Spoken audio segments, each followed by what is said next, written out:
Hello hi नमस्कार। आज एक नुआ कहानी सहित स्टोरी विथ प्रताप को आपण मानकु स्वागत। रास्तार चालू चालू घंटा को देखिला रमेश। राति 2टा हो जाइतिला। रास्ता घाट प्रायतः सुनसान। गाँ भा गाड़ी मोटर गोटे गोटे चलुला। सहरर मेन रोड रु रोहुतबा गली रे पशिला। देखिला अरे मेन रोड ठारू गलीटा आहुरी सुनसान। हेले बुला कुकुर मानकर राज चलीथिला। मने मने भय लागुथला। पाखरे पड़िथिबा गोटे बाड़ी धरी चलुथिली। स्ट्रीट लाइटर छाइयालुरे किए जड़े बसीथिबार झापसा झापसा मते देखागला। प्रथमे मु कुकुर बोली भाबी आगकू बढ़िली, किंतु कहार कांदिबार शब्द शुणी टिके अटकी गली। एठी एते रातिरे किए कांदुछि? डर लागिला। भाबिली अरे भूत नुहे तो।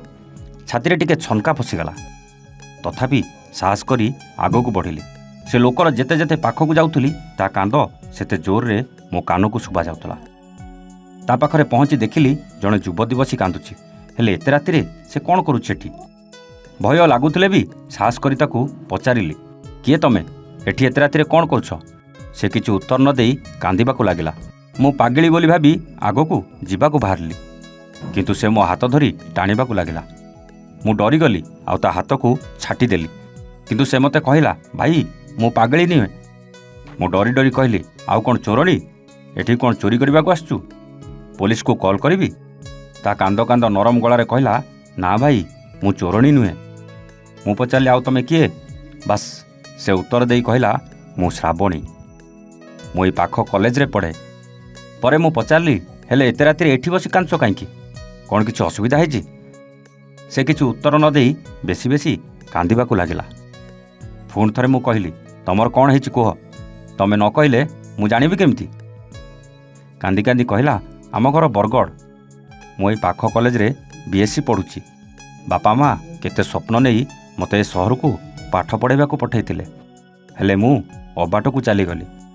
पाठ पढ़ा बदल रे सांग मानक सहित मजामस्ती कली। घर मिछ कही अनेक पैसा आनी अन्य मानक भली निजको मेंटेन कली।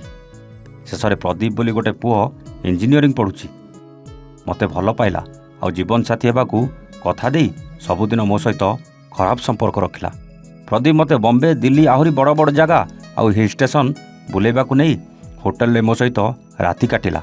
मु ताकू पूरा विश्वास करी ताकू मोर सबु किछि दे देली। एबे मो पेटरे तार 4 मासर छुआ बढ़ुची, किंतु से मते आउ धरा छुआ दउनी। मो पेट बढ़िबाकू लागुची। मो हॉस्टेल पिला माने धीरे धीरे जानिपारी मते आवर्षण करने बाध्य करुछंती। कहउछंती तो पाई आम हॉस्टेल बदनाम हेबो। जहाँ करिवार अछि जल्दी कर। कहले बाबू मु केमिति मो छुआ को मारिदेबी? मु मना कलारू मते हॉस्टेल बाहर करी ताला दे देले। एते बड़ सहर रे एते राति रे मु आ कुआडे जीवी बाबू?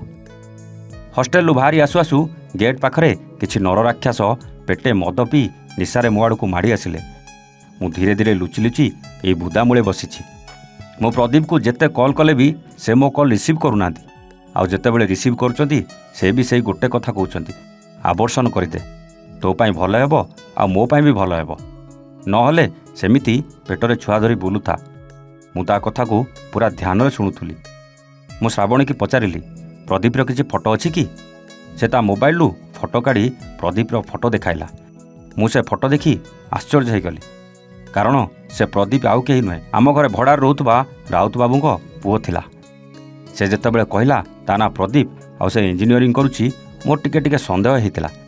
सेथिपाई मु ताको फोटो देखेबा कहली। मु कहली हौ आस मो सहित। से टिके डरी गला आउ पचारिला कुआडे बाबू?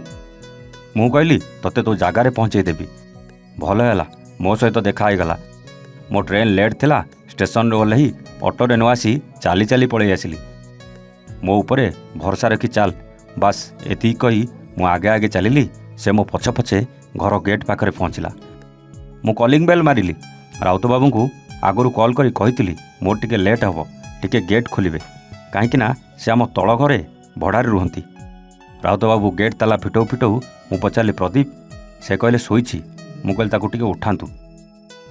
राउत बाबू टिके आश्चर्य होई मते अनेइले। एते रातिरे कोन असुविधा हैछि कि? मु प्रथमे से झील को सामना को आनिली आ सबु कथा कहली। राउत बाबू सबु शुणी सारी पाखरे थिबा चेयर रे बसी पड़ले। किछि समय परे भितर को गले ପ୍ରଦୀପ ଆଉ ତା ମାଆକୁ ଉଠେଇ ଡ୍ରଇଂ ରୁମ୍ରେ ପଡ଼ିଥିବା ସୋଫା ଉପରେ ବସିଲୁ। ପ୍ରଦୀପ ମୁହଁକୁ ତଳକୁ କରି ବସିଥିଲା। ସବୁ ଆଲୋଚନା ପରେ ସେ ଝିଅ ତାଙ୍କ ଘରେ ରହିଲା। ପରଦିନ ଝିଅର ବାପା ମାଆଙ୍କୁ ଡକେଇ ସବୁ କଥା ଫାଇନାଲ କରି ଲଗ୍ନ ଦେଖି ବାହାଘର କରେଇଦେଲେ। ସେଦିନଠୁ ମୁଁ ବନିଗଲି ଶ୍ରାବଣୀର ଭାଇ। କିଛି ଦିନ ପରେ ପ୍ରଦୀପର ଭଲ କମ୍ପାନୀରେ ଚାକିରି ହେଇଗଲା। ଆଉ ଶ୍ରାବଣୀର ଗୁଲୁଗୁଲିଆ ଝିଅଟେ ବି ଜନ୍ମ ହେଲା। କିଛି ଦିନ ପରେ ଶ୍ରାବଣୀ ବି ଚାକିରି କଲା। ରାଉତବାବୁ ଆଉ ତାଙ୍କ ପତ୍ନୀ ଏବେ ନାତୁଣୀକୁ ଖେଳେଇ ଖେଳେଇ ସମୟ ବିତାଉଛନ୍ତି। ଏମିତି ବି ଅବସର ପରେ ବୋର୍ ହେଇଯାଉଥିଲେ। ହଁ, ବାହାଘରକୁ ମୋତେ ପ୍ୟାଣ୍ଟ ସାର୍ଟ ହଳେ ମିଳିଥିଲା। ଆଉ ଶ୍ରାବଣୀ ଝିଅ 21କୁ ବି ଧୋତି ଗାମୁଛା ମିଳିଥିଲା। ଏବେ ସମସ୍ତେ ଖୁସିରେ ଅଛନ୍ତି। କିନ୍ତୁ ଗୋଟିଏ କଥା ମୁଁ ମୋ ମୁଣ୍ଡରୁ ଭୁଲି ପାରୁନଥିଲି। ସେଦିନ ଯଦି ମୋର ଶ୍ରାବଣୀ ସହିତ ଦେଖା ହେଇନଥାନ୍ତା ତାହେଲେ କ'ଣ ହେଇଥାନ୍ତା ସେ ବିଚାରୀର। ଯଦି କାହାଣୀ ଆପଣଙ୍କୁ ଭଲ ଲାଗିଥିବ ଲାଇକ୍ ସେୟାର କରିବାକୁ ଭୁଲିବେନି। ହଁ, ସବସ୍କ୍ରାଇବ୍ କରି ବେଲ୍ ଆଇକନ୍ ଦବେଇ ଦିଅନ୍ତୁ। ଏମିତି ହୃଦୟପୋଷୀ କାହାଣୀ ଆପଣଙ୍କ ପାଇଁ ସବୁଦିନ ସନ୍ଧ୍ୟା 8ଟାରେ ନେଇ ଆସିବୁ।